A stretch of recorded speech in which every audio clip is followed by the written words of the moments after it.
Missing people, cold case to the system. Shout out to the families with their victims still standing on the mission, making flowers grow. I think that she hers broke. Yeah, man, I'm on the That she got booted out or something. With precision, your memories a melody, reviving to the rhythm. 3 years ago, the last time they saw Kaya in Day City, Florida. This over, even though I don't know how. We can work this up. Oh, there we go. We live and learn. Right.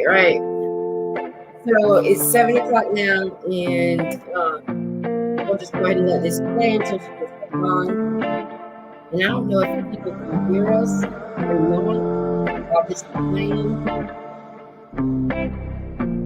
I'm gonna have to play something. Don't conform to the norm, travel through the storm, cause I know the sun is shine. I be feeling like 18 wheels on this motherfucking field. Now the struggles in my talk to them, so many missing people. I just wanna see my people, cause the truth is hard to find. Let me see your shirt. No joke, pour up a toast for all our missing folks. Let me see your shirt. Shout out to my comrade and his wifey. I gravitate towards people like me. Struggle be my struggle. Now go to the original Nintendo. This is mine. Shout out to the families with their victims. No justice, no peace. Making flowers grow from concrete. It's all about your vision. Yeah, man, I'm on the front line, mobbing with precision. Your memories a melody, reviving to the rhythm. 3 years ago, the last time they saw Kaya in Day City, Florida, was reported from her mama. JR said she dropped them off at a friend's house, Plant City. Since that day, nobody know her whereabouts. Her car was found empty, running on a train track. Somebody called the police to the scene as they drove past. Cops approached the car, heard the engine sound right by the driver, though her phone was on the ground. Called the county sheriff, report what they saw. Moved the car to the side of the road and turned it off. Ain't even launch a search party, them dirty dogs. Women are getting abducted and that ain't concerning y'all. That's why her sister Katrina making the movement in her name. From the love she's bleeding, see the fire in her eyes. Can't be stopped like the seasons. Katrina's boots on the ground, let that be the reason. Don't conform to the norm, travel through the storm, cause I know the sun is shine. I be feeling like 18 wheels on this motherfucking field. You guys trying to be on yet? Yes, so many people, I just want to see my people, cause the truth is hard to find. No joke, pour up a toast for all I'm missing folk. Nah. Yeah, 600,000 people go missing.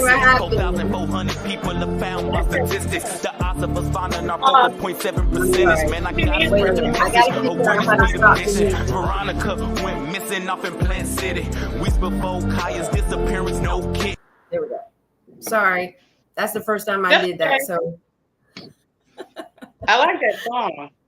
Okay. Yeah, I think. Yeah, I think he went to his daughter's recital tonight, but I know he probably would want to be on the show if we got other survivors. And sometimes you need to hear what happens when you get your family back. You know, what are you working with? You know what I'm saying? Yeah. Even with my son, I had to work with stuff. You know, he was young. I still got to contend with stuff. You know what I'm saying? He's 37, so.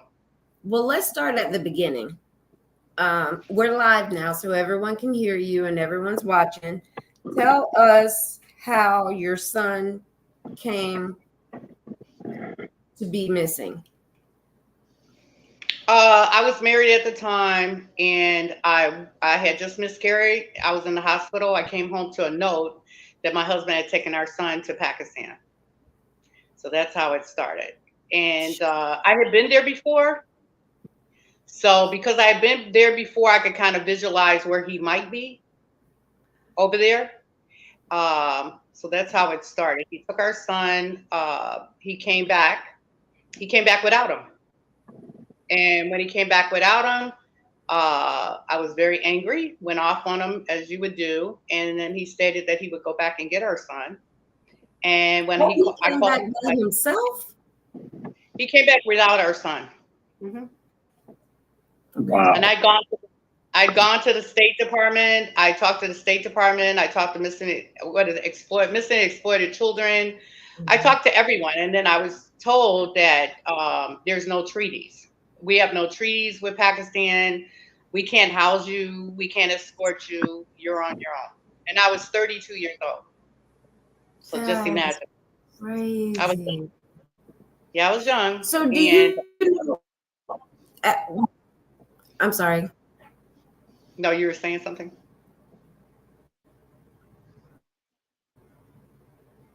No, I was. I think I'm losing you. I Can you can hear hear you. me? Yes, I can hear you. I hear you. Okay. So do you know of any other countries that don't have treaties with the U.S. that, yeah, I mean, Well, how do we, Saudi Arabia, so a lot of Arab countries, a lot of Arab. Costa Rica is one of them. It's a lot of countries, and you're basically on your own. It's just like this kid just disappeared out of nowhere, and how do you get these kids back? What do you do? And I have one lady, I was working with her, and she just got all the paperwork to get her kid out of Spain, but she hasn't been able to get her kid out of Spain. She got the paperwork from here. So there's a lot of difficulties. There's a lot of ins and outs. When I went through, there were 7,500 cases. Now there's probably 30,000 cases. So what's happening with our whole country? Why are people not being found? Why are people, what is actually going on? Those are my question marks. No matter what the situation is, why are all these people missing? Why aren't the police looking at them? Why are people just letting it just say it? that goes Say with it. everyone. It could be the parent, or it could just be children or people, period. So Mhm. it's an amazing thing. I think with me, it was so amazing. And I had one case, the woman came to me and she had been talking with the police, and her husband was Pakistani and she was from Peru. Mm. And she didn't know where in the world her kid was. Here's the detectives working with it. The guy that helped me get my son out, I had him working in Pakistan. And he said they didn't come through. And he's a CIA operative. That's how I got my son out. I happened to slip upon a CIA operative on my own. And that's what I want And then to, after that, let's focus on that. Tell okay. us what you did to get your son out, because I think that's important. I think that's something that the audience will want to know. I kept relations with my husband, talking with the communications. You got Okay. to keep the communication lines. People lose that. You have to sometimes go back when you were in love with the person, when you're talking to them, even if you don't like what you're saying. You have to kind of make it seem like everything's okay. You know, he's a crazy person. You got to go into his world for a minute. So I was able to coax him back twice. I had to make him think. The second time he came back, when he came back from Japan, I just told him that just come home. Our son's over there in Pakistan. You said you took him to Japan. Now he's back in Pakistan. Leave him there. He's there. Come on home. Who says that? But I said it because I'm Right, going into right. his work. Mhm. Okay. And he came back by himself. And then I coaxed him to allow me to visit the kid for 4 days, for a couple days. Who goes to Pakistan for 4 days? Nobody. But I went along with the crazy mindset. And so I flew over there, and my husband was back in Virginia. And I got to Pakistan, stayed with the family. My son was under the table, and I had to say, "This is mommy." I kept saying, "This is mommy." He didn't even know me. This is only 3.5 months. But they were indoctrinating him into the Islamic world. Mhm. Okay. And so I took him in the bedroom and I started singing Jesus Loves the Little Children, because I took him to Sunday school all the time. So I started bringing his mind back. Then he started Mhm. singing with me little by little. And I'm in a Muslim Mhm. house with Muslim, it was really strange, but they had to be God, because I'm singing Christian little songs that I knew he knew in their family house, in their country. And then Wow. the father told me 3 days later, and the family told me, your husband's on the line. And he said, "You're leaving, right?" I said, "No, I'm not going nowhere." He said, "No, you're leaving tomorrow." I said, "Nope. My son has dark circles under his eyes and skin color discolored due to lack of vitamins and nutrition. I'm not going anywhere." And he said, "I'm going to have them put you on the street." And I said, "Let him put me on the street. You kill the body, you can't kill the spirit." And I threw the phone. I told him, if your family tries to kill me here, I said, I'll haunt them for the rest of their life. Because I knew in the Islamic culture, as well as some other cultures, superstition. You know what I'm saying? Like, if I do die, they're gonna be haunted. I don't know what made me say it, but it just came out Mhm. loud. And Mhm. then I went back and started singing with my son again. So the sister moves me to her brother's house, which was easier to escape, is the way I was looking at it, because the brother lives near a little taxi stand. So I ended up, they ended up taking my son to the store. They came back without him. But a lot of men came out because they wanted to discuss something with me in the house. So they told me that your son's going to stay here and learn Islam. And we had him taken to the village. So this little 4.5-year-old kid is being ping ponged all over. And I looked at the family and I told them, when your mother died, I went to London and sat with your father. When your father died, I flew over here and sat with all of you. And am I your enemy? If I'm your enemy, let me know, because I thought I was your friend. What do you do with your enemy? Do you kiss their feet? Oh, I went off and they felt it. And I said, I was here with all of you to mourn with you. So they felt it. Then I went to the door and they wouldn't let me out. And then they asked me, where do I want to go? I said, take me to the airport. So I took my bag and I started screaming for a taxi, and I ran and got into the taxi, and they said, it's more dangerous out here. No, they looked and said, it's dangerous out here. I said, is it more dangerous out here or in your house? And they looked at me and I meant it. I'm saying it, but when I, and then we went towards the airport and I told them, let me check in with the embassy. I went back to the embassy, called the vice consul on the phone because the military was running after hours. And she said, you're back again. I said, I'm going to keep coming back. I said, I've already been here the third time. I'm going to come back every week. And that's the inspiration I'm going to tell you guys to encourage. Do not give up. You fight with everything you got. Okay. The vice consul told me, check in the Holiday Inn in Islamabad, which is the capital. I checked in the Holiday Inn. I hit down on the desk. They told me to check back with them the next day. I banged down on the desk and told them I want a 50% discount. I don't know where that came from, but I got it. I went up to my hotel. I started crying. I had my hand on the hotel directory. It was like God just told me, look through the hotel directory. I saw room service. I went hungry, valet, church. Just church, not the name of the church. It was a priest. I called him up and told him my whole story. And I said, you ever helped anybody get their kids out of this country? He said, no. We tried unsuccessfully and they left here devastated. I screamed at him. I said, Father John, you're going to help me. You speak faith every Sunday and you're going to help me. And I screamed at him. And he said, I know someone who knows someone. Call me tomorrow. He prayed with me. The next day I went to the embassy and they said, it's amazing. You found somebody that you need to meet back at the hotel. I said, I found somebody. But that was a CIA operative, somebody they used.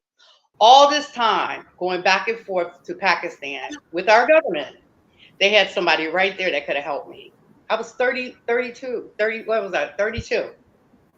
And I look back at it and I'm like, wow, I could have died. You know what I'm saying? Like the police and the detectives, all these people have answers. Nobody gives you what you need.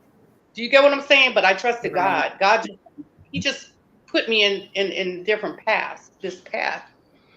And so I got back to my hotel. It was a CIA operative.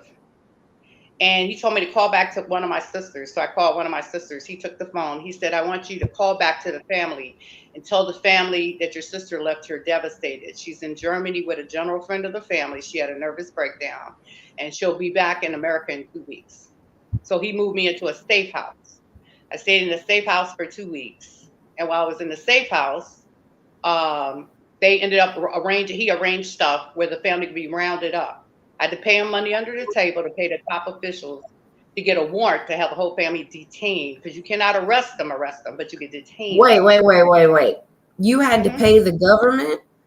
I had to pay the CIA operative to pay the government. This is Pakistan, it's. So what's a CIA paid under the table. Operative? Not our government. No, what's a CIA operative? CIA. Oh, okay. I'm sorry. Okay. He's CIA. Okay. And so he got the family rounded up. He paid some officials under the table. He got a warrant for all of them to be detained. The sister who had my son, the uncle, they all went down to the police station. They brought my son in. And oh my God, it was like one of those moments. And it was Christmas Eve. Just imagine. And we ended up going back to the priest, to the church. And Sam and I, we just left. And I started crying with the priest. I just hugged him. He said, what a beautiful Christmas gift to have your son back on Christmas Eve. And we went back to my hotel, and Sam stayed on the couch. And I had my parents, my son called my parents, and they were just so delighted. They thought they were going to have a heart attack, to hear my son's voice. The vice counsel, I went to her house for Christmas. Now, all these things they said they couldn't do. We can't house you. We can't escort you. Now they house me. Now they escort me to the airport. Now the vice counsel from the embassy in Lahore, another province, picks me up, houses me at his house, escorts me to the airport. Everything they told me I couldn't do to be a deterrent. They did it. And I came out because I got my son now. Hook or crook, I had my son in my hand. Oh, that makes sense. And then, and they don't want me to come back to America and talk on the, TV shows or in the newspaper that they did nothing. Okay. So when I came back, I was on Chicago Sun-Times, Washington Post, Rolanda Talk Show. I've been in a lot of papers. People came looking for me. I was working at Marymount University. I got calls at Marymount like, where did you guys get my number? The State Department was giving my number out. National Center for Missing Exploited Children. I'm like, why are they giving my number out? They gave me nothing. Jack Markey from the State Department would call me and go off on me and say, why would you have Senator Bob Dole have a letter sent to the ambassador of Pakistan? And I told him, my dad is friends with Senator Bob Dole. And my dad's a grandfather. He's going to make sure he go to the furthest extent of the way to make sure his grandson gets home. But we don't know who other family members know. And they're like, I'll let you go and hang up. But what I'm saying is we have to do our own work.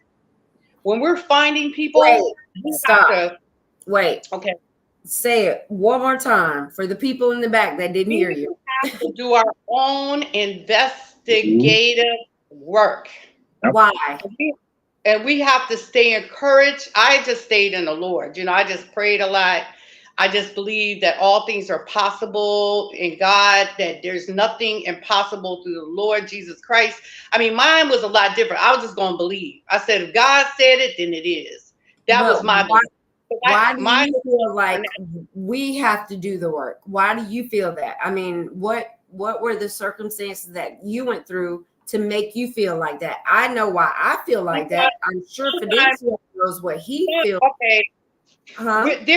There's the haves and the have-nots. Okay. There's say it. And I don't mean to be funny, but it's who you know. Okay. And if you're the normal, it's like I told the vice counsel in the embassy, if I was the senator's kids, if it was the senator's kids, the president's kids, they would have been out of there. Why am I going back and forth 3 to 4 times, 3 times in 4 months by myself? I'm young. Nobody's going with me. I have all this big family, but nobody was going to Pakistan. My family's like, oh no, the Muslim countries, they were like, sorry, we love you. We love you. Is that your only child? That's my only child. And I got 3 grandkids. Wow. And he's a wonderful guy. He goes to church. He's like so well known in the church, and he's in the ministry. And, after all the Muslim stuff he went through, he just loved the Lord. He's just his kids. I was looking at his daughter Sunday. I was out there and his daughter was looking up to him, just really admiring him, praising God, And here's a kid that went through so much, And that was the next thing that I was going to talk about. Like, I think we need to let the audience know like how long ago this happened, but also bring it back to what's happening now and what he's doing. And if he's advocating, if you're advocating, like what's the end result of all that you guys went through? This happened in 91 and I got him back in 4 months. I got my son back in 4 months. And which was really impossible. 4 months, I got my son. I work on cases. I've worked on cases where kids were gone 10 years, 12 years, 4 years, 4 months. But I was very diligent and I didn't keep talking to the same people. I went into my own stuff. You got to get into your own stuff. Okay. Since then, my son's graduate, he's gone to college. He was in the military, National Guards. He works for Allstate as a surveyor. He has a what is it? 3-bedroom house, 3 baths out in Noblesville, Indiana. He's living good. Got a lovely wife. Got 3 kids. The oldest is He's 18. in Indiana? Yeah, he's in Noblesville, Shut the hell up. Guess where I'm at? Indiana. Indianapolis. Indianapolis. Oh, okay. Right. Oh, I may fly be to there. Man, Yeah. look, I may be able to go out there and speak to him in, face to face and have, oh man, that would be awesome. He would love that, because he was just telling me not too long ago that his pastor was saying how he needs to use what he's gone through as a ministry, a part of his ministry. Mhm. He's getting Absolutely. doing a lot of, he's just doing some art. He's a wonderful, wonderful man. I mean, through everything he's been through, his dad's here. He lives in Virginia, his dad. Okay. Wait. Whoa, pump your brakes. The guy that took him to Pakistan, Japan, is here in the States. They did not, in 1991, there were no parental abduction laws, international. In 91 and prior, anyone could take their kid, anyone, as long as you were a parent. So he was able to come back here and get rights. It was horrible. It was a very dark, dark time.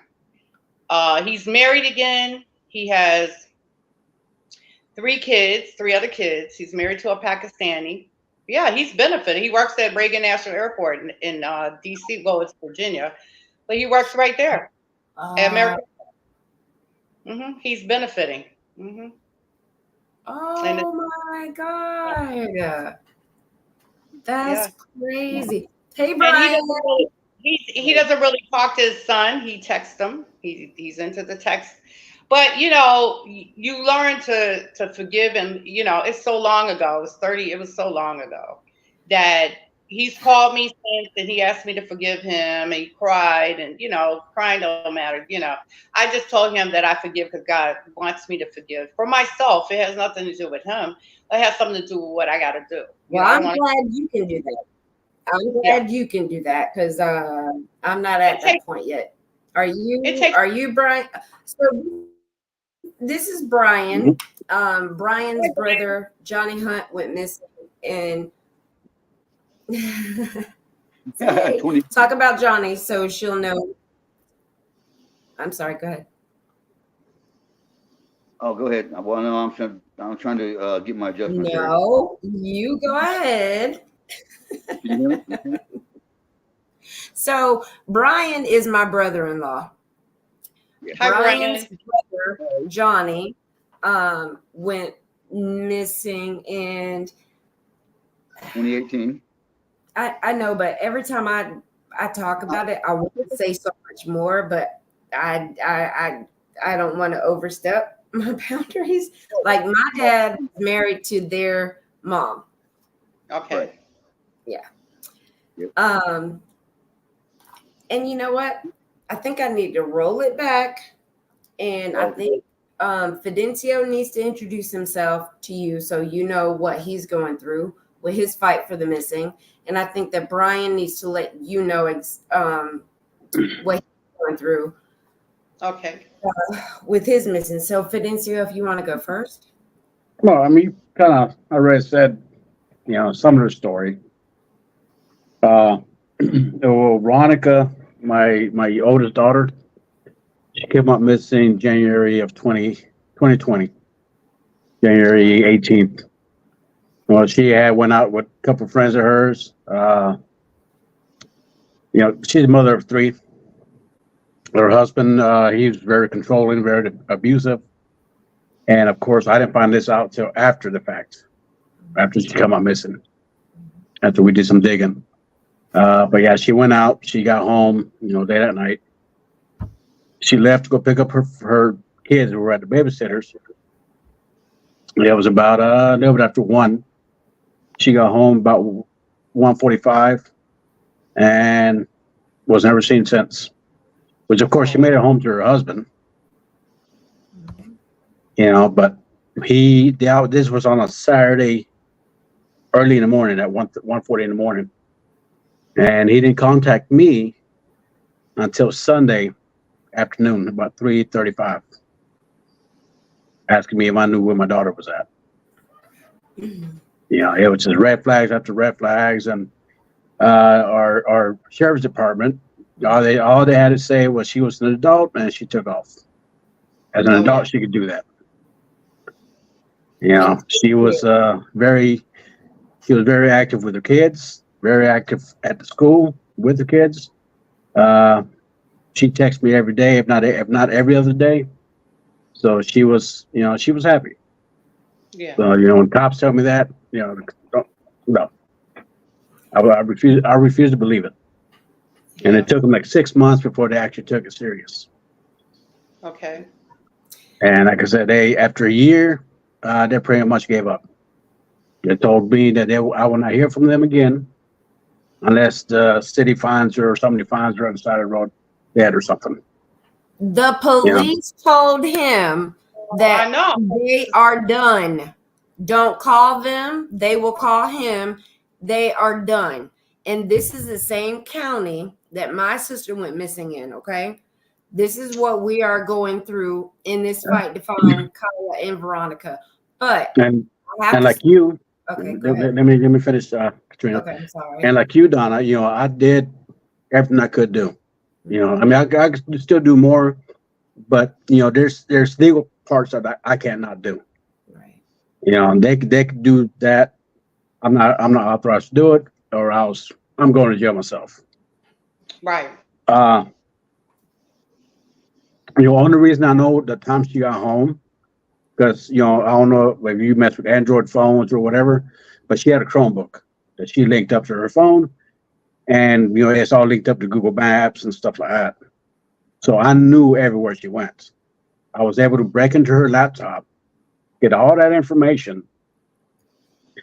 So when the cops went out there the next day after we reported her missing, I tried to give them the laptop, her old phone that she had, and they pretty much told me, you know what, we don't need it.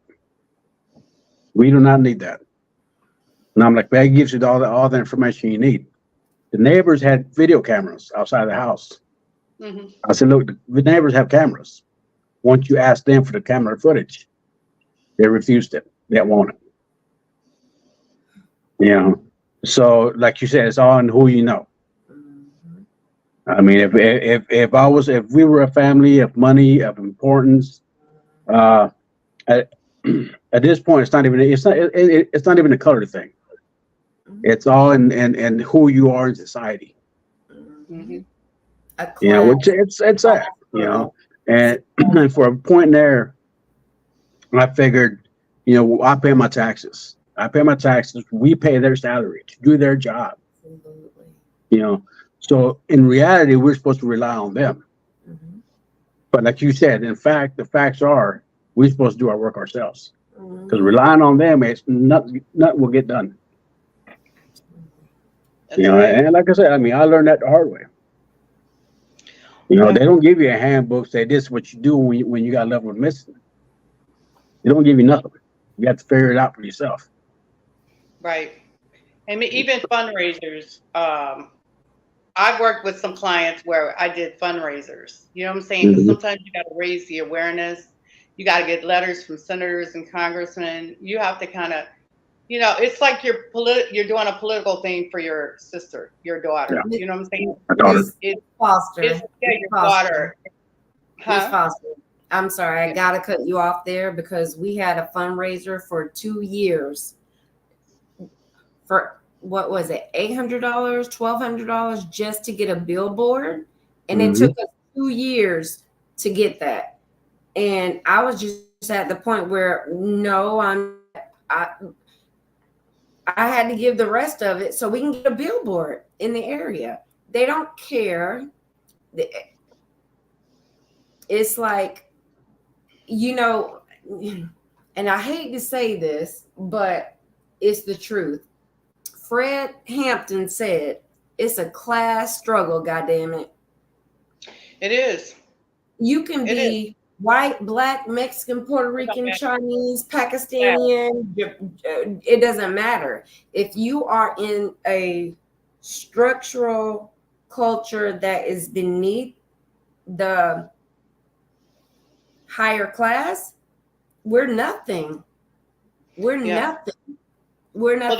Well, that's what I told the vice consul when I was at the embassy. If it was the president's kid, if it was the senator's kid, but you're having me run back and forth, and I happen to slip on this CIA operative to a priest. Do you understand what I'm saying? Somebody they would have actually used in my situation. Do you see what I'm saying? They know people that can get missing people, get more information.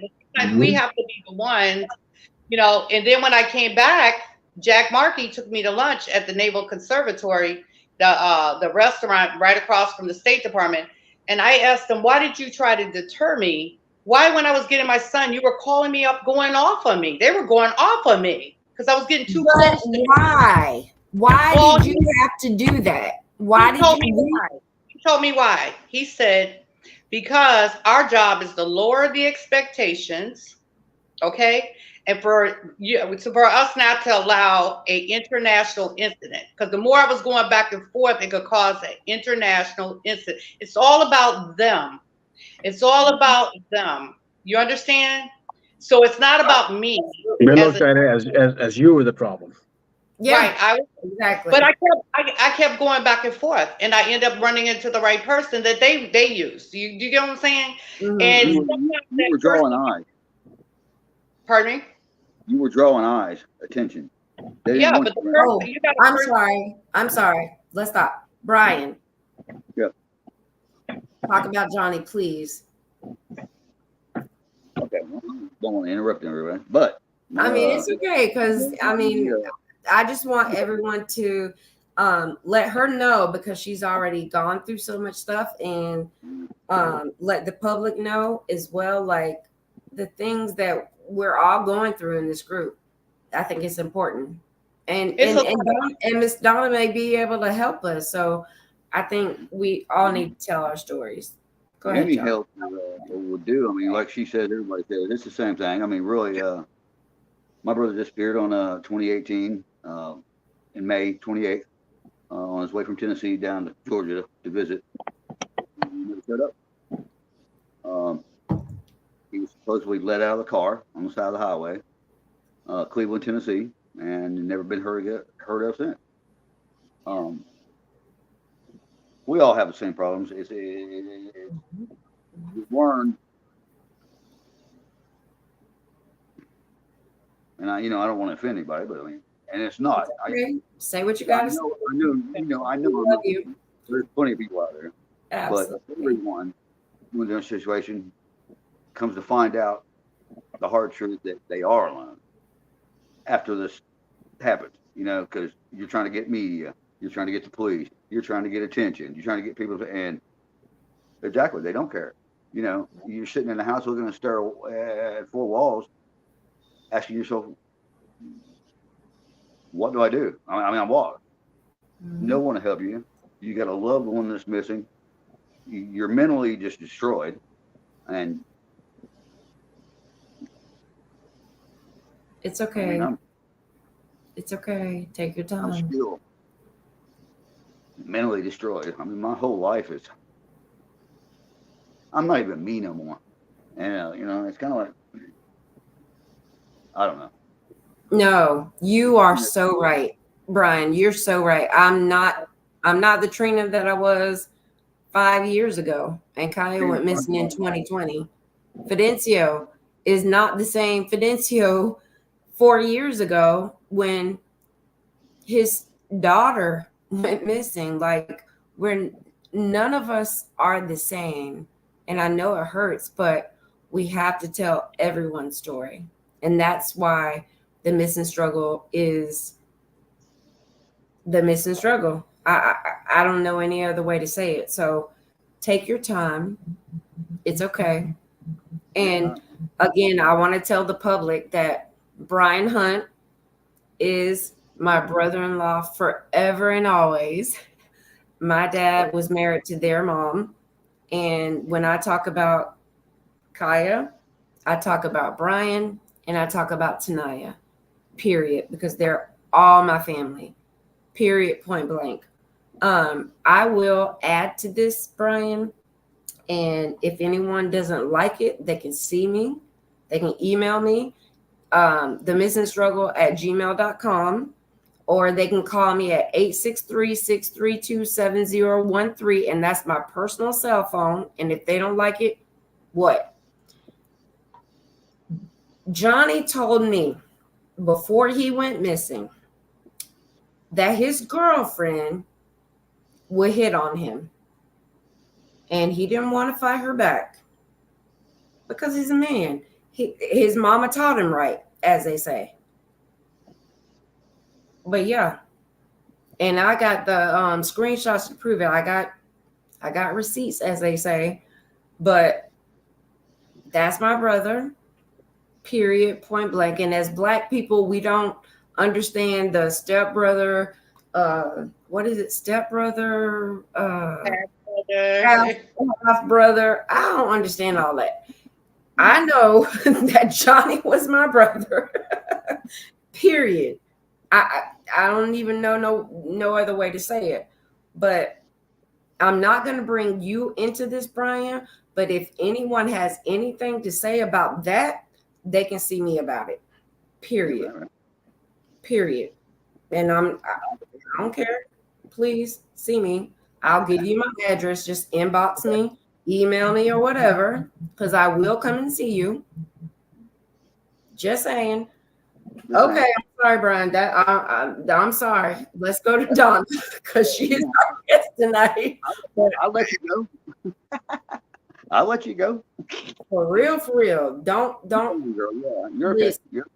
Donna, close your ears because I'm gonna say some real bad words. Yeah. Don't fuck with me and my family. Period. Because we coming for you. And Fidencio, you too. You're my family. Don't fuck with me and my family because I will come for you. Straight up. Okay. I'm sorry, because Fidencio always keeps me he always keeps me grounded, even though I be wanting to blow shit up. Straight up. That's just me. We got to keep her under control sometime. Yeah. Somebody has to. Because I'm serious about this. Like, this is my family. Fidencio, Brian, Natasha, Sharon. That's my family. They're just like my brothers and my sisters on my auntie, daddy, cousin, brother side. They're family. And I will fight for them no matter what. Okay, let's wrap it up. I'm sorry. Y'all know how I am. Fidencio is my brother from another mother, and he keeps me well grounded. And he'll say, "Okay, Katrina, be nice." And I'm like, "I don't want to be nice right now." And he'll say, "Okay, Katrina, you need to do it." Yeah, that's my brother. You better talk, Fidencio. You better take this over because I'm on the roll right now. Better stop her. Yeah, right. She has to do something. I'm telling you. You're lucky she's not a little closer. I'd be over there beating on the door. Right? And I'm right there with you. I'm gonna be right there like.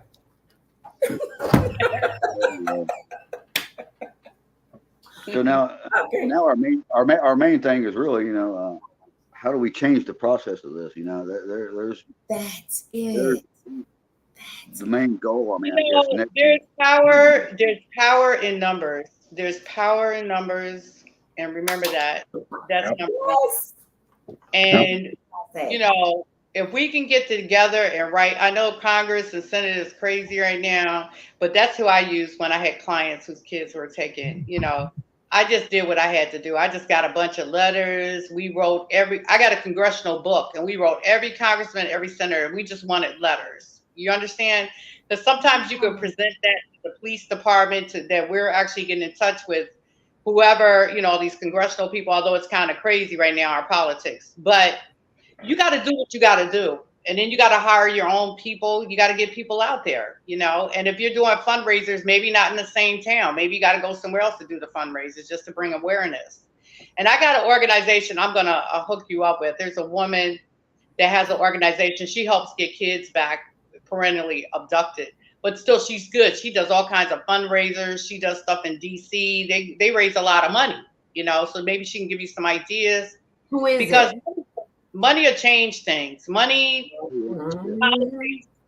you know, and not to be funny, if I didn't have my dad who knew Senator Bob Dole, you know, my sister used to work for Elizabeth Dole as her aide up on Capitol, you know, at Department of Transportation in DC. You know, if I didn't have all those political things, my dad was in politics in Chicago. I'm just saying, he was on the lower congressional, you know, he was a committeeman, 28 ward committeeman. But I'm just saying, if I didn't have even that little bit, I don't know, you know what I'm saying? Plus, Yeah, flipping the yeah, the CIA operative who works yeah, for the CIA. I'm just saying, if I didn't have those things, you know what I'm saying? And then I started listening to what the State Department was telling me, that we try to lower the expectations. What are you lowering the expectations for people getting their kids? Why are you lowering the expectations? Why are you thinking that we're going to cause an international incident? There should be an international incident. absolutely. Your family members are missing. It should be a big thing. It should. These are human lives. You see, and that's how I'm looking at it. Is that, you know, maybe fundraising in the wrong place. You know, I had one case which I was going to mention to you. One case, the same detectives that was working on my case that couldn't do anything, you know, way back when, they were working with this woman, you know, who came to me. Okay, so I got the church involved. I took her to a church. The church wrapped their arms around her because I had to keep her occupied because she was going through mentally and spiritually, you know, going through a whole breakdown thing because it was her kid that was taken. And I told her, bring me your MasterCard Visa statements. Bring me your MasterCard Visa statements and bring me your phone bill. And I tracked down where the kid was. I said, the kid is in Toronto. Who lives in Toronto? The uncle. The uncle? And then I went to Toronto, Canada. I got to talk to the RCMP, which is the Royal Canadian Mounted Police. And I asked them if they would help me. And then I had to talk to the Attorney General there, okay? Because my case helped other cases. Do you see what I'm saying? Because I was in the paper. I brought my whole portfolio. And I had to kind of build it up so I could go on to the next case to help the next person. But they went with me, and then we found out that the guy went to Vancouver. He took the kid again and went to Vancouver from Toronto to Vancouver. And I went there, and I had to come back to DC to get some more money from her because now I got to fly to Vancouver. And I said, Lord, what am I going to do? I went to the RCMP there in Vancouver, and they said they weren't going to help me. I said, no problem, because I had the address. So I went over by myself with a picture of the little girl, her father, and the father had his girlfriend with her. I went over next door. I went over and I asked the guy who owned the house where they were renting downstairs, had they seen them? And they said, yeah, they used to live here. I said, well, where are they now? They said they left. When did they leave? And they told me when they left. What did they leave in? I had to write it all down on my little pad. And they told me what kind of cab, but not the name of the cab. I said, you said they went grocery shopping. I looked in the refrigerator, no food. I said, well, did they take their food with them? Yes, they got a phone call. The uncle must have called them from Toronto and said the police are looking for him. So he flew to Vancouver. You know, they were coming to Vancouver, so he's scared. So he went and took the little girl. They disappeared. Okay, so they're gone. I went back to my hotel room. I just started crying out to the Lord because I pray a lot. And I said, Lord, what am I to do? And the Lord just put in my spirit to look in the hotel directory, not the hotel directory, in the phone book, and look up a Christian children's ministry. I called a couple of them, and one minister answered. I told my whole story of what I'm working on, many cases of getting kids back. And so he says, I'm in. I want to be in. I'm in. So he came and picked me up to meet his wife and his sister and brother-in-law, who were missionaries. And they prayed with us. I told him my story. He wanted to be in on it. So at 3 a.m, he said, we're going to go to Surrey, Vancouver. That's the last where the kid was seen with the father and the girlfriend. And we're going to pray. You pray on one side and I'll pray on the other, binding up every spirit, everything that's keeping hold of this kid. So he's on one side praying. I'm on another side, 3 a.m. Then the cab drives up, not the cab we are looking for, but we asked them, what's the name of the cab of this color? It was a burgundy color. He says, there's only one cab company with that burgundy color. So I wrote the name down. Then we went home. I went to my place. He went home. And the next morning we had breakfast. And God just put in my heart to call the cab company. So I asked dispatch, I said, could you tell me from this location on this day to a destination, because we're hoping the kid is still alive, because you got to kind of put a little hype to it. And so they were kind of nervous, you know, Canadians. And so he said, give me 2 hours, give me an hour, give me an hour. I went downstairs, finished up breakfast, came back upstairs. He had the address. That's where the kid was. And we knocked on the door. I knocked on the door next door. I asked the lady, could I use her phone? I need the surveillance from her house. I just did the work myself. I'm just telling you. I had no police with me. I was by myself with my whole, you know, and I showed the picture and they looked at the picture. I told them I need to come into your house and use the phone. I called the Attorney General back in Toronto and she called the RCMP. They came out and we're on the front page, me and my partner, who I met from the church. I'm just saying, you got to figure out your own on the front page. And I was wondering why the news media was out there, because they listened to the police dispatch and they want to be the first on the scene. Okay. And on the front page of the Surrey paper, I got my thumb up to my partner in his van. Okay. And here we are with the kid. Now we get to the police station. They arrest them with the kid on the front page. My partner and I on the front page of the Surrey newspaper of Canada. We get to the police station. Here's the police again. The police looks at me and he says, we're going to put the kid in the foster home. I said, no, you're not. He said, we're going to put it in the foster. Here's an American kid that they want to put in a Canadian foster home. And I said, this kid don't even belong to Canada. And the news people were there at the scene because they heard on radio dispatch and they were first on the scene and they want to have a news conference. And I'm going to tell them that Chief Smith put this kid in a Canadian foster home using the taxpayers' dollars here in Canada. When this mother is grieving her kid for 3 months. And then I said, I'm going to go out here and talk to the father. And I went out there and told the father, I said, look, if you want me to go and represent you, not represent you, but give you some good words, because you're going to jail. You're going to be transferred from Surrey onto Seattle, Washington, onto Virginia, back to Fairfax County. And I said, if you want me to give some good words that you cooperated, then you need to tell the chief right now, yes, take the kid. And he said, yes. I said, they're both parents. And I walked out with that kid and I called that parent when I got to the hotel room. And I said, Sarah, somebody wants to speak to you. She didn't know it was going to be her daughter. And she said, hi, mommy. And I had to walk outside because I was busting out crying because it was too much. You understand? How did you get the media? Because that's a big. I didn't get the media. The media heard it on radio dispatch. You know, you got a lot of news people that want first on the scene. Agreed. So they were there. I'll send you the article. I'm on the front page with my partner, and all I'm doing is like this. And then they show the police, the RCMP, with the guy and his daughter coming out of the house. Okay. But that was in Canada. I forgot. But I'm saying it could be. I've gone to Jordan and worked on cases. I've gone all over the world working on cases. But I'm trying to say, you got to fight. You got to fight. Listen, and please, Brian Fidencio, if I'm out of line, please shut me up. But when Kaya went missing in Florida, in the Hillsborough County area, I called 6 places. Yep. More than 5 times a piece to get Kaya's story out.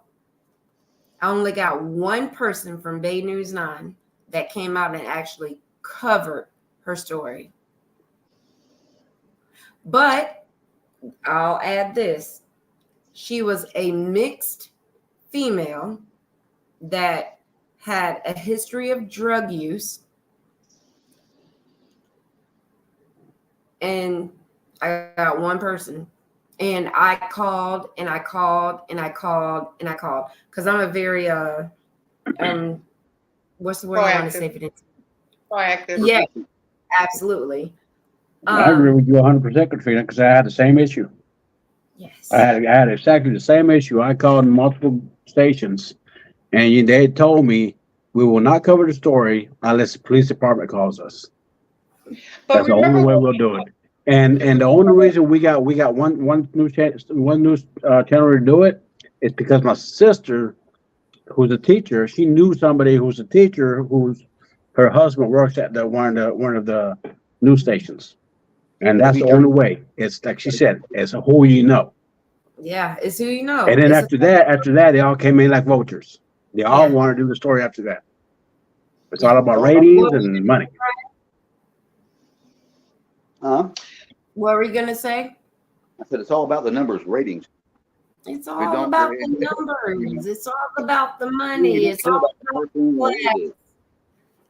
anything. And honestly, I am the person that, you know, a lot of people say, oh, she's racist. She's this, she's that. First and foremost, I am a Black woman. I am. I have kids that are mixed with Mexican and white. So my kids are Mexican, white, and Black. And when I talk about Black and brown people missing, because that is the prevalence of who is missing right now and who doesn't give two flying fucks about them, yes, I'm going to push that narrative. But at the same time, again, Brian is my brother-in-law. Brian's blood brother, Johnny, is my brother. He's not my brother-in-law. He's not my first cousin, second removed. That's my brother. Period. It's not about race anyway. I mean, that's just prevalent. It's not about race. Exactly. It's the class. It's the And, I mean, it's the class. It's the I don't know how to get that to in the brains of anybody else. We are the lower class, whether we struggle with drugs, whether we are working on the strawberry fields in Plant City, whether we are But I you're don't- human. I've seen dogs get on TV. I'm sorry.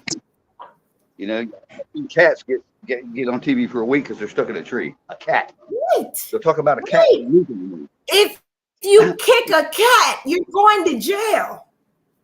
Yeah. What? But you have a missing man. Look, I don't even want to talk no more. Fidencio, Brian, y'all take it over because I'm getting hot and I'm ready to just like. Well, there's nothing. We love your fire. You know, you got to have some spark. You know. So but we can argue all we want. I mean, I think not argue. I mean, we know what the problem is. We see it. Mm-hmm. Problem It's is, not that we see it; we went through it. someone come up missing, they don't see it. There's our main problem. There's our biggest problem. We know what the problem is. We see it, but the ones out there that's never had this happen to them, they don't see it. There's what we need to get out. We need to figure out a way to change that problem. That is what I think, personally, because I feel that if, say, for example, if I was to be able to get my brother's picture on the news or out there that day and got it on, that there's a possibility that someone would have seen something and been able to turn something in. Someone had to see him walking down the road. Someone had to see him go into a store, if that was the case. Personally, I don't believe he never made it that far. But for those who have done, somebody would have seen somebody walking. You know what I mean? There's what we need to change. It needs to be able to get out. Somehow we need to be able to, hey, my goal is to, I think, try to get the media, whether it be by law, maybe by volunteer, to go in their counties, their areas, and put the pictures up of the people missing. Just a 5-minute segment every night.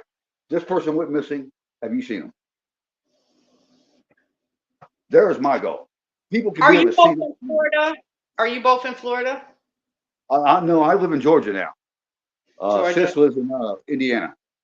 Yeah, Indiana, I'm Florida. Florida. Yeah, Okay. Tampa, Florida. I was born in Florida.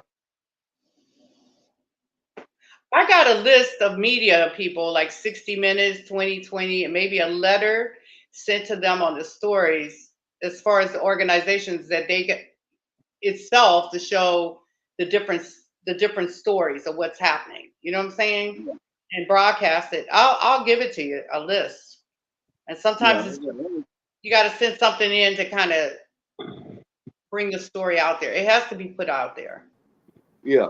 Or either investigate it because, someone has to do the investigation. Well, Don, here's one of the things. We just had one young lady was found last year, and they found out who it was, and she was deceased. They found her, and then once they found her, here comes the media. Boom! They want ratings. They got a hold of me. They want me to get a hold of the family. Blah blah blah. And the family's like, no, they didn't want to do the story when we were looking for her. Did it once, and that was it. And I've reached out to them numerous times. Can you at least once a year come up with a story? That way it stays fresh in everybody's mind. But the thing is, it's not ratings. It's the same old story every year, and they don't want to hear it. And they told me, call me if you have any news. If you have that you found her or something like that, then call us. Oh yeah. Because and like I told him last time I spoke with him, I did an interview. I sat right there and I told him, in reality, you're part of the problem. Because all you worry about is ratings. That's it. Right. I want my loved one out there. That way it keeps people's mind fresh. Her face is out there. If you've seen her, all it takes one person to say, yeah, I remember seeing her here or there or whatever. One person to see it. And like I said, I wear my shirt sometimes here and there when I go out into Plant City, and people still are unaware of my own daughter being missing. And she was on the news. I put posters everywhere. We have a strawberry festival here that happens once a year, and I put flyers everywhere. I went out there and handed out flyers of me, of my daughter and Kaya together, back to back. And I got denied over and over and over. People that want flyers, and I made big posters, and I put them in the corners of streets. Okay. So and so's missing. There's weight, blah blah blah. All the information, and nothing. At the end of the day, in reality, people really don't care. That's why I see it. And the fact is, I was there before my daughter come up missing. I was seeing missing people, and it was just kind of like, I just kind of throw it to the side. And and that's why I want to bring awareness, for my mistake, because you never know. It can happen to you. It can happen to everybody. But as I said, somebody, it's going to happen to them. Yeah. Well, as I said, you only takes one time to share it. Yeah. One time, not even 2 seconds to share it. And the right person sees it, there you go. Right. Agreed. And like I said, the media needs to help out. I got a list, and I'm going to send it over to you guys with the 60 Minutes, 2020, all of them.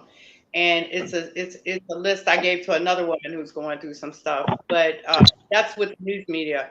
But if we can get a list of the congressional and Senate people that are in your area, sometimes they can open up because they want some publicity. It's all about publicity for everybody, not to be funny. That's just the way the whole system works. It's crazy. But if you can get a senator or a congressman to come in on it, you know what I'm saying? Because you're a constituent. Yes. You know what I'm saying? So I'm going to here for a second because we're in all different parts of the U.S. Fidencio is in Florida. Brian, you're in Georgia or Tennessee? Which one? I'm in Georgia. Okay. I'm in Indiana. Natasha is in New York. So we're all over the place. But I have to put this out there. I'm going to put this out there. There is a man, David Robinson, who has been on every public, he's been everywhere. He's been on Jada Pinkett Smith's roundtable. He's been on Dateline. Dateline actually did their very first podcast of his son, David Robinson. He's been on everything. Mr. Robinson is actually running for Congress in South Carolina.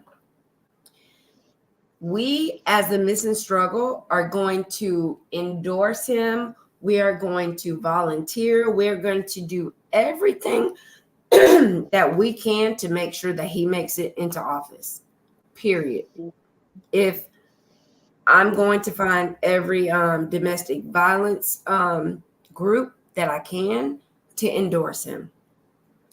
If we don't have this man in Congress, I don't care if he's independent, Republican, Democratic, or whatever, but he's Democratic, just to say that. But once you kind of put that right, but I don't Katrina, care. once you put the backstory of Mr. Robinson. What's that? How once you put the backstory of Mr. Robinson and how we know him. Okay. So David Robinson has a son, Daniel Robinson, that actually went missing in, I think it was 2019. Am I right? Yeah. 2019 in Arizona. So Daniel Robinson was a geologist and was working in Arizona, and he went to his station or whatever, and they said that he, waved and said goodbye and was never seen again. And then a month later, his Jeep, I think it was a Cherokee, was found like overturned in the like you have to follow. Please find. If it didn't see, what is it? Please find Daniel Robinson. Mm-hmm. You have to follow that page because he gives updates. I'll look it up. Yeah, Daniel Robinson. He gives updates all the time. But my point is, he has so many. What's the word? He has so many contacts and has been on so many lives and news stations and podcasts and all this. People know him. They've seen him. Yeah. Exactly. That I'm gonna give you a good list too, and it has 20, 60 minutes, all the different media stations that you can actually, if you have a form letter, I'm saying, like my dad was in politics. One thing my dad said, you either have money or politics. Politics, how do you say? Politics gain money and money buys politics. So I always got on somebody's political stuff. I mean, always when somebody's running for office in my area and I like the person, I go on the phone bank. Always get letters. You understand? Like if I need a letter, I say, well, I worked on this campaign. You get what I'm saying? So you got to have some political savvy. Even in Florida, Georgia, wherever whatever states you all live in, it's good to get involved in somebody's political stuff. Sometimes you got to get quiet about it. Because I remember when I wanted to fight for my son's legal defense fund, I was living in Wisconsin, and I saw Senator Herb Cole was running for office, and he owned Cole's food store and grocery store, or clothes store and grocery store. Yeah. And so I went in and just got on the phones. I think one time, then I went to his debate. They wanted some of us to go to his debate against his opponent. So we were on the bus, and then the farmers started arguing with me because the aide needed 3 people to stand up and ask the senator a question on television. And so I raised my hand, but mine was on international child abduction, just like you all would do about missing people. You know what I'm saying? It's like, that was my issue at the time. Okay, I had my son back, but I like that. And I told Mr. Robinson, if he I raised my hand. I'm there. Because I'm going to ask those questions. I raised my hand, and the farmers in the back got mad. They didn't want to hear about that. They said, we're interested in the farms. I mean, they screamed at me, and I said, I love the farms. I eat meat. I love the cows. I love the chickens. I love all of it. But y'all got 2 questions. I only got 1. We need to show that our senator is diverse, Right. And they shut up. And then the aide said, you're going to ask a question. And then 2 of them in the back asked a question. So I was able to raise my hand. And when the senator won, When the senator won, I went to the victory party and I walked up to him and he said, "You asked an interesting question." I said, "And you answered that interesting question. And I thank you, Senator." I said, "But Senator, I need your help. I got a legal defense fund set up for my son and I need your help." So he said, "What's the address? Where do I gave my lawyer's information." He sent it to my lawyer. My lawyer was impressed. He said, "Senator Herb Cole sent a check, you know." And then another time I needed a job in Wisconsin. I sent to the senator's aide. The senator's aide had a letter drafted up for me. I'm just saying, I learned a lot through my dad. Okay. That's good. That's good. You gotta go in on the political stuff. I only went to his office, I think, once on the phone and in the debate. But I'm just saying. So we may need you as an advisory to the Missing Struggle. How do you feel? And I have an interesting lady that's really, her kid was gone for years, but she got her kid back. But she has an organization too, and she's always doing fundraising in DC. They do banquets. These are people that don't have a lot of money, but they do banquets. They have senators come because all these senators want a cause. All these Congress people, they want some kind of cause. You guys got a cause. But do you get what I'm saying? Absolutely. Yeah. But I want you to understand that, like, when I ask you, I'm sorry, go ahead. You guys might be able to come in on some of the stuff she's doing, you know, to introduce yourself. Okay. Do you understand? Because everybody's schmoozing. That's how they do in DC. I lived in DC for 13 years. Everybody's schmoozing. You understand? Yeah. And you get to know people, and then you can bring your purpose of why you're there and what you're trying to accomplish. And that's the way politics work. Or you're just going to be a person out here crying. You know what I'm saying? I would have just been a person crying if I didn't move on my stuff. That makes sense. You know, and I moved on people's stuff. And I don't mind being an advisor. I don't mind. I know that if I can get you all that list, I need a letter of some sorts, or either you can whoever's going to be the spokesperson to the media. But get we'll talk about that afterwards. So everybody knows. I would be willing. But I guess the thing that I was thinking is, like, I don't want you to, Brian.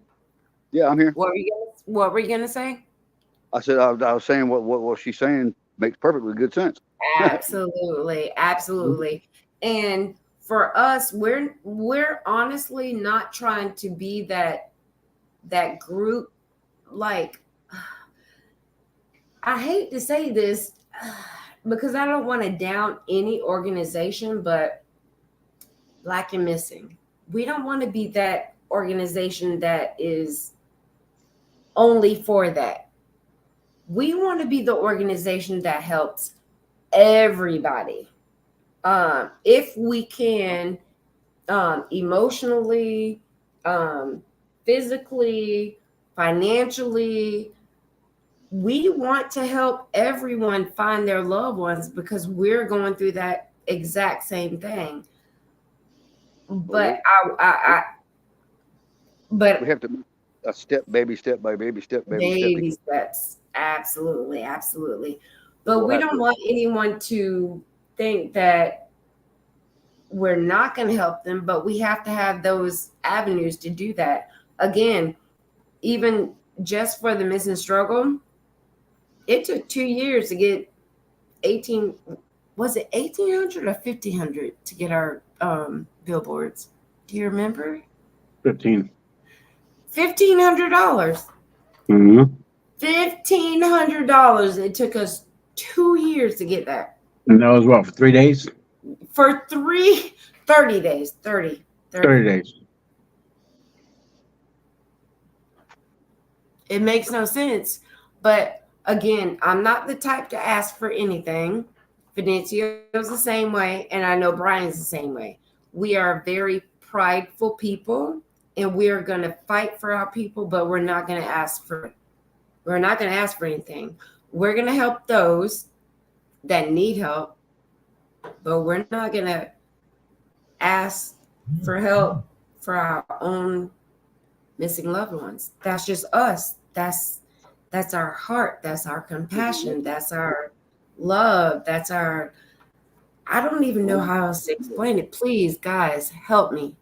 Like you saying, I mean, what's going on with us, with me especially? I mean, yeah, I don't know how y'all feel, but I don't want my worst enemy to go through what I'm going through. You know, Mhm. that's a father. Yeah, no. Mhm. It's a hurting thing. It's a hurt. I just remember laying in bed and hearing my son say "mommy," and I couldn't get to him.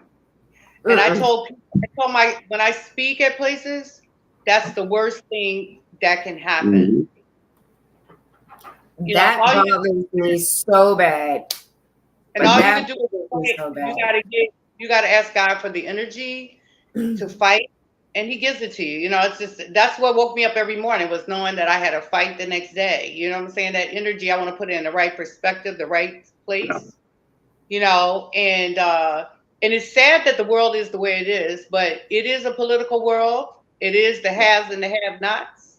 And if you Yeah. were the haves, believe me, they would have got into this right away. And it's the way it is. You know what I'm saying? It's so much of a connection with them. It's like a fraternity sorority with them, you We're know. gonna And you guys can be your own, you know, you just got to know how to do it. You know what I'm saying? How do we're we gonna do this? we're gonna have to be like them in order to get what we want. Really. No, See, you don't have to. No, you're special. You're not like them because you went through No. something. I'm not You went saying I'm through like something. them. I'm saying we're gonna have to put ourselves into that situation in order to get where we need to be, And where we want exactly to like the one running for office. What's his name? Dave. what do Is you it mean David by that, Brian? Robinson? Yes, Robinson. Just like him, we have to And I run for like that, office. Brian. Can you like? Yes, absolutely, absolutely. And you know, Mr. Robinson is a black man, but it doesn't. It's not that he's a black man. He is going through exactly what we're going through. It's a class Mhm. struggle. He's looking for a son. His son was a geologist that went to college and all of that. And I'm going to tell you, he promotes the missing struggle like so much. Like, no matter where he's at, he always promotes us. well then I'm going to talk Brian, more about you guys to people that I know too, as we well, gotta get what and we try to get fundraising for you guys. I like Uh, that. But I want to make sure that people understand that it's we don't ask for money. The only money that we've ever asked for is for the billboard. no, Um, you put the money. You put the money where it needs, whichever right. way. You know, it right. has nothing. Yeah. So Think you every just. year, Yeah. every year we do a Missversary. And when I say Missversary, it is a uh what's the best word that you guys can help me like it's a Remember, memorial to all of our panel that has missing loved ones. It's the first Saturday of every February of every year. Hmm. We do that out of our own pockets. We don't ask for help. We don't ask for GoFundMe, nothing. And it's a commemoration every year in different cities across the nation. The first one was in Arbondale, Florida. The second one was here in Indianapolis. The third one is going to be in New New York. York. We're not sure if it's going to be in Rochester or somewhere else. Every year, we are going to commemorate our missing. But we don't ask the public for help. This is what we do on our own, out of our own pockets.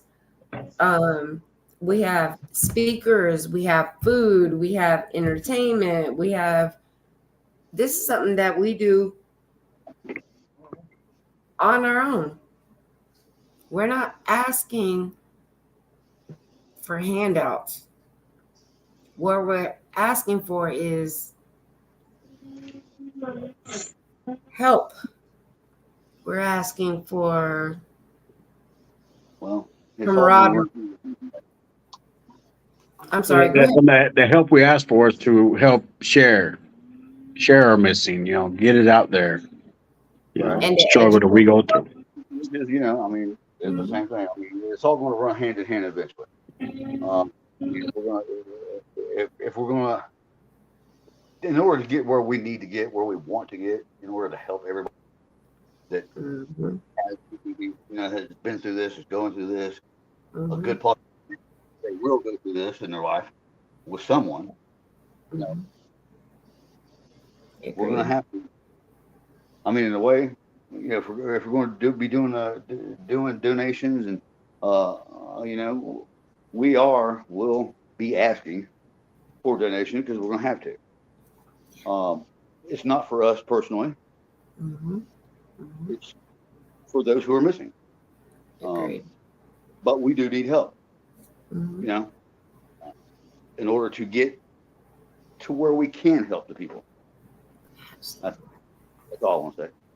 No, you are so right, Brian. Like, that's it. That's it in a nutshell. Like, we want to help those that are missing, but at the same time, we have to have help to help those that are missing. So and Donna, I think that's. I'm sorry. You're their voices. You're their voices. You're the voices of your loved ones. Agreed. And you're their voices. And you have to speak loud and clear, and you have to bring it out with whichever manner. You know what I'm saying? You are their voice. And that's how I feel. And if I was my son's voice, if I sat down and just got depressed and never got up, I would have never went over there and got him. I went over there 3 times in 4 months by myself. I would have never done it. Do you see what I'm saying? So I was my son's voice, and I had to shout from the mountaintop, and I had to go as far as I could. You know what I'm saying? So I'm with you guys. I feel you. I feel you. I feel your pain. I'll just say I do understand. So I'm one person that can say I do understand. And I'll be the first one to ask. If there's any way you can help us get to this point, we would love it. I would do. I need some kind of letter. Something I can send out to more information. If you could send that over to me, email it. I'll email it to all those different shows and so you guys can go on and talk about the experience. I want to find out which city and state each one of you live in. Then we'll find out who the congressional people are, so we can get letters out to them. These are very important things, because you need somebody congressional or in the Senate. It doesn't matter. I don't even get into the Republican Democrat thing, but you gotta get some people that are gonna. They want to show off too. They want to show that they're involved in something. It's all politics. Yep.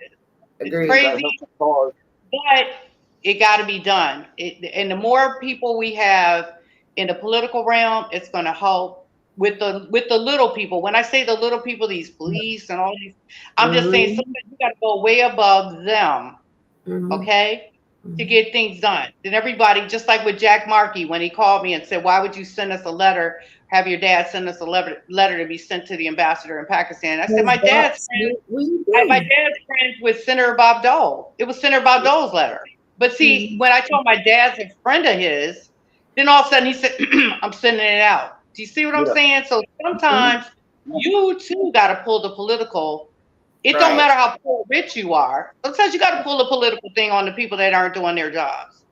Okay? Okay. And it is what it is. Yeah, I understand what the world is. It's America. And when it comes to colors, I was glad I lived overseas, because we never heard color. When I lived in Malta, I never heard color. It was a wonderful thing. I didn't know how relieving it was, because I never heard anything except beautiful American businesswoman is what they call me on that app. Okay, so I never heard black or white or black woman or this woman or that. American. And it was a wonderful thing. I said, wow. This is Martin Luther King being judged, when he said being judged by not the color of your skin, but by the contents of your character. So Exactly. it got to be about people, and yes, people of color do get the it's pretty bad for them. But whatever we can do, I think we should do it. I don't mind helping out, whatever way I can help out. But I'd like to know where you all, which part of Georgia, which part of Florida.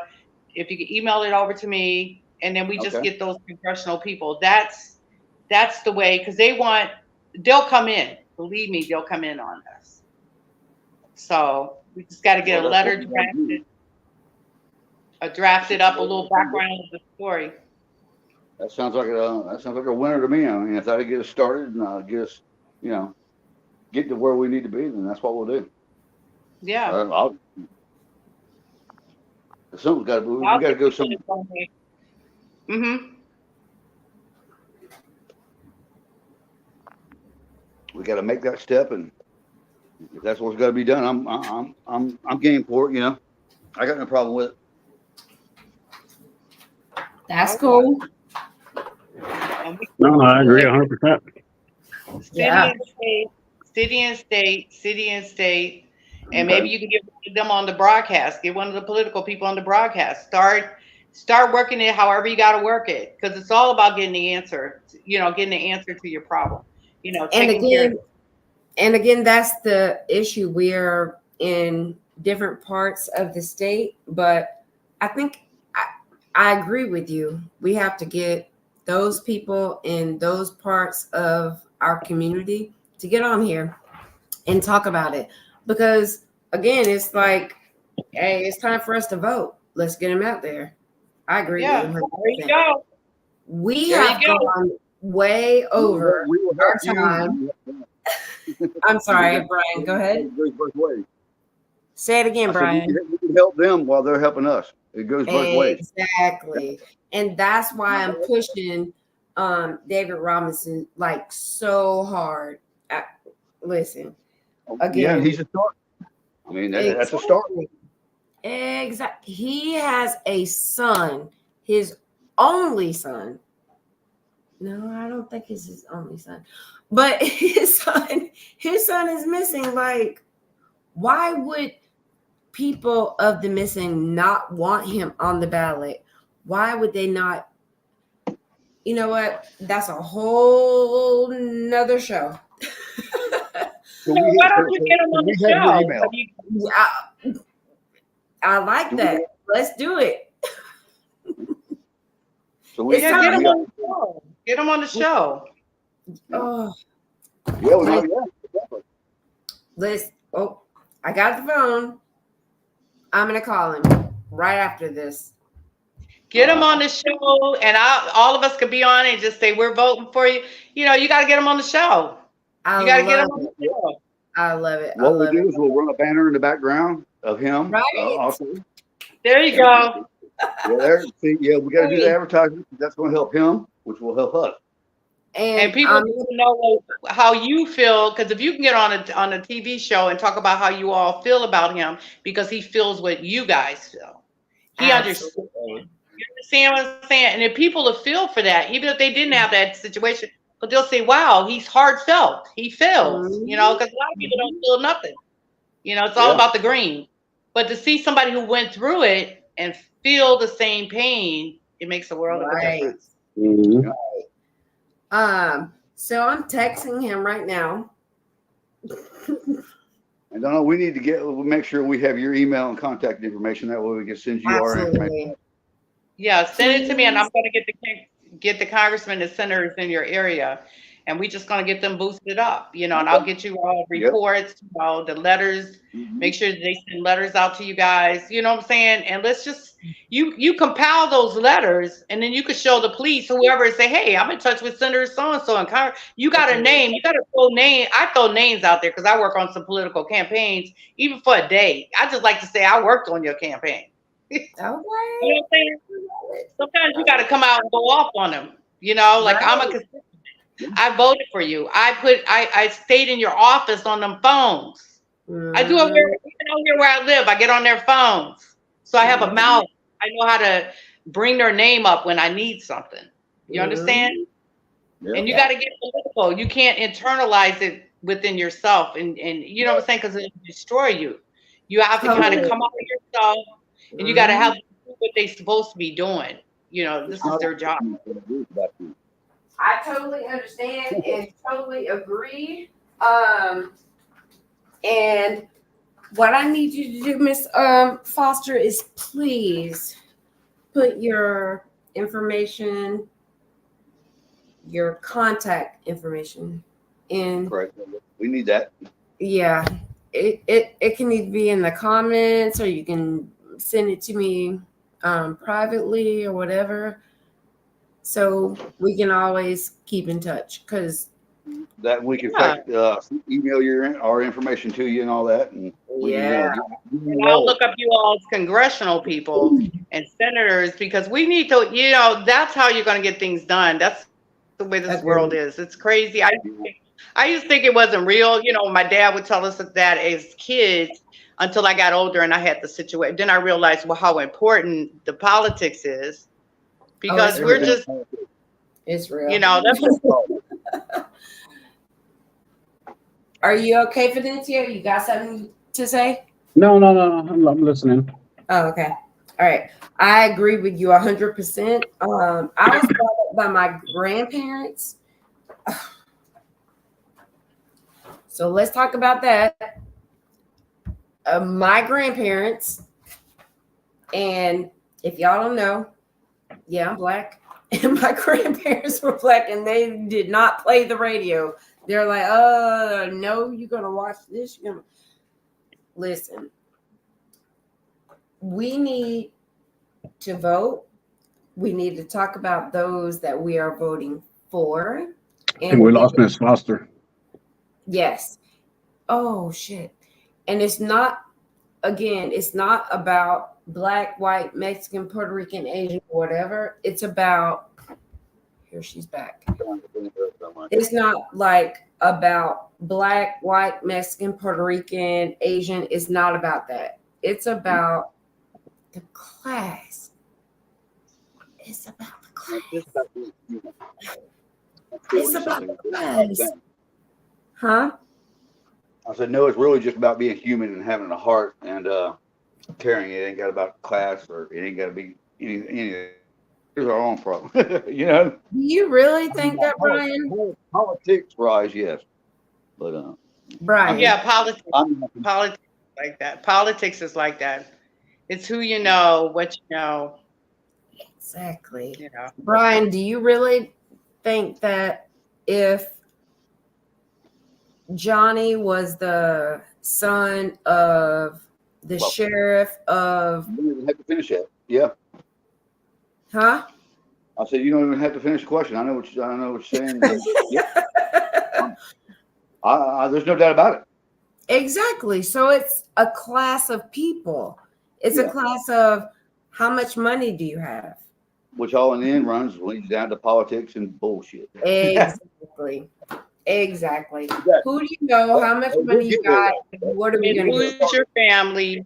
Where did your family come from? Who are they? And I know it's funny because you and I talked about it, because my grandfather was white from West Virginia. My grandmother was Black, and Black and white couldn't marry back then. They stayed together and had 4 kids. And my grandfather, oh my God, his brother was the sheriff in Charleston, West Virginia, and we owned the land where the Capitol is in Charleston, and where West Virginia State University, that's our land, the chapels, because we talked about chapel, the Chappelles and the chapels. And, I just remember my grandfather always said, I'll call my brother the sheriff.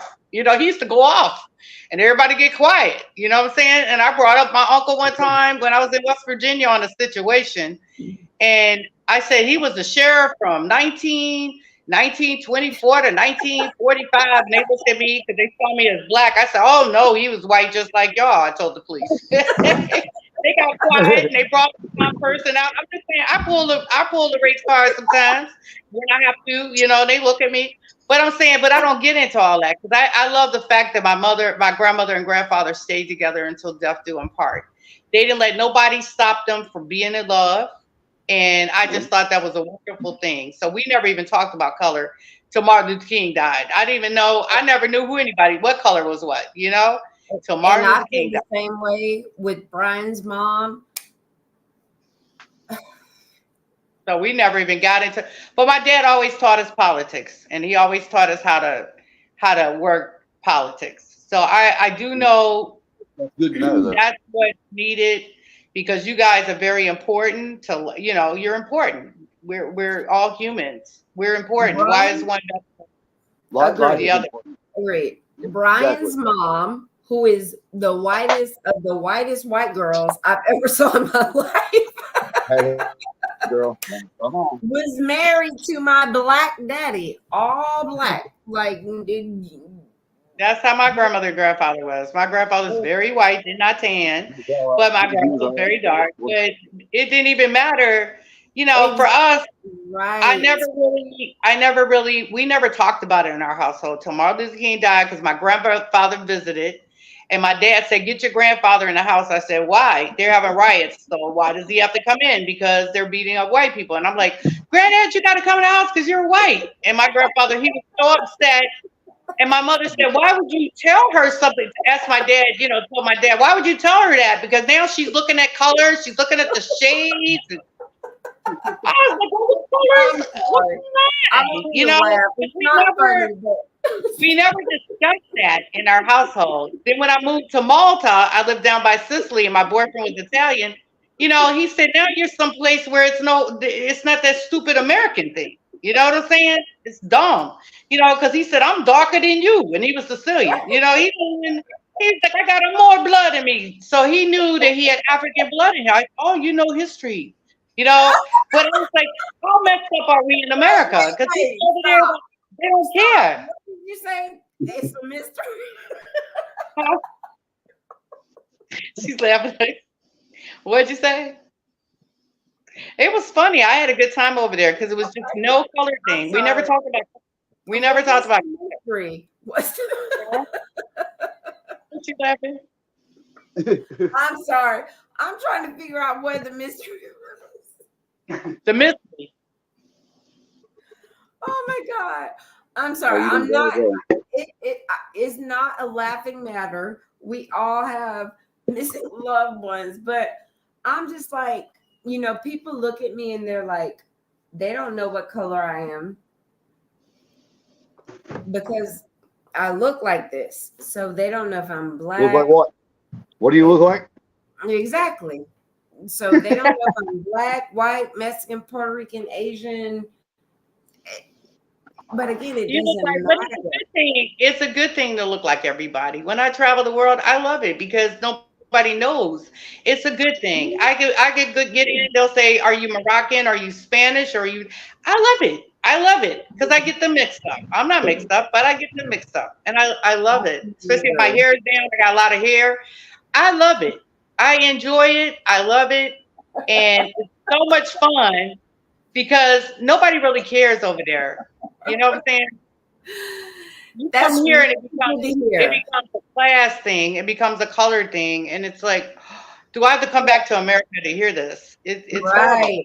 What and that's the thing. We're here in America, so this is what we hear. This is what we're going through, and it's like, again, you can look at me and a lot of people say, "Oh, she's Mexican. Oh no, she's Puerto Rican. Oh no, she's Dominican." And I'm like, guess what? I'm black. Tink tink, motherfuckers. I'm black. Wait till you see my son. My son looks Arab, but wait till you see him. He'll tell you he's black. My grandkids are all blondish. Right, but my kids I don't care. Yeah, my kids have green eyes. They are 1/3 Mexican, 1/3 black, and 1/3 white. And we have the DNA to prove it.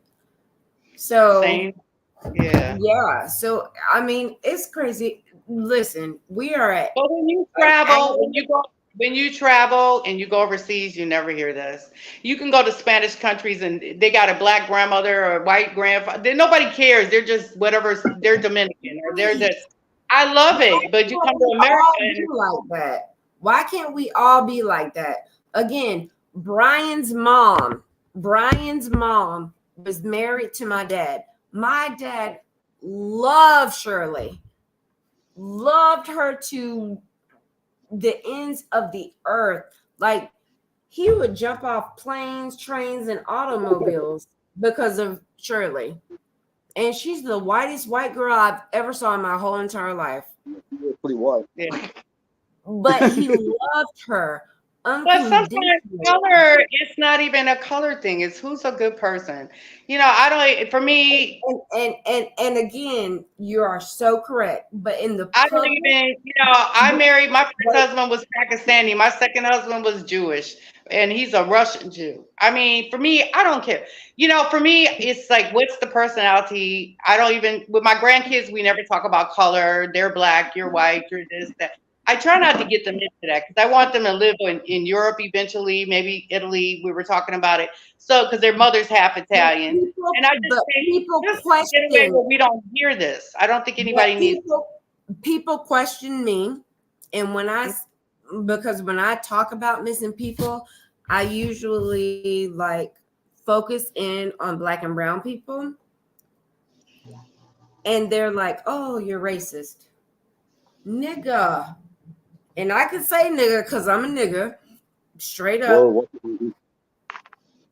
don't offend me. I'm sorry. But I'm just saying, like, how are you going to tell me that I'm racist? I'm black first and foremost, and I have kids that are Mexican and white.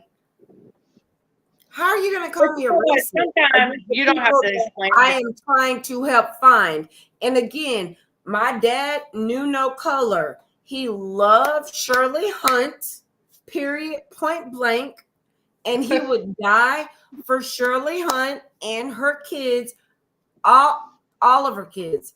But my thing is, when I talk about me as a private person, when I talk about the missing, I always focus on Black and brown because we are the disparities. But that does not mean that I have no love or concern for the majorities. Period. Well, I think. Wait. I'm not finished. Okay. Johnny is my brother. Johnny is my brother. He's my brother. Right. He's like anybody else that came up missing in my family. He is my brother. It's not just because my dad married his mom. That's my brother. That's my Black, white, Mexican, Puerto Rican, Asian. That's my brother. Mm-hmm. And I loved him. Just as much. And he would reach out to me and told me what this chick was doing to him. I didn't think anything of it. I didn't know that he would come up missing. I didn't know that. But that's my brother. And it hurts me so bad to hear so many people say that I'm racist. Well, you got to just be secure in what you're doing and forget. I'm very secure. I wouldn't even care because you're bringing. Because it's close to you because of what's happened. You know what I'm saying? But at the same time, you're on a mission. More than them. What's that, Brian? Don't let them get you to the point where that's all that you talk about that. You know what I mean? Right. No, it pisses me off. We know. That's right. You don't just stay focused because you stay focused, and I know you're a strong woman, so all you have to do is stay focused, and you're on a mission, and you're doing a wonderful thing, and I think that it's going to come to fruition. You guys are going to find out what happened. You know what I'm saying, or where everything is. You know what I'm saying, and I believe in that. Yeah, I'm a praying woman, so I do believe in God all the way. So I just want everyone to know I am nothing without the missing struggle. I am nothing without Sharon. I am nothing without Fidencia. I'm nothing without Brian. I'm nothing without Yes, you are. Tasha. We're, Yes, you are. no, I'm not. We just rubbing your back a little bit. We're just rubbing your back a little bit. But honestly, Yeah, that's it. nothing. We are nothing without each other. We feed off of each other. We collaborate with one another. We love each other unconditionally, and We support each other. we support each other. I couldn't do That's it without them. That's wonderful. This right here would be nothing without every single person that is in the missing struggle, and I love them so much. We love you too. She's so We love you too, hon. When I'm up here in Indiana, I gotta meet you. Oh my God. But I want that information from you guys. Okay. We'll get it for you. We got it. We're gonna find out who the senators and congressmen are in your area. Yeah. Guys, I know I told you to stay after this, but no. I'll talk to y'all tomorrow. Don't stay. I love y'all. Good night. Love you too. And thank you for your help. We will get you that information. Anything I can do. And God bless you guys. God bless you. Okay. Thank you. All right. Thanks.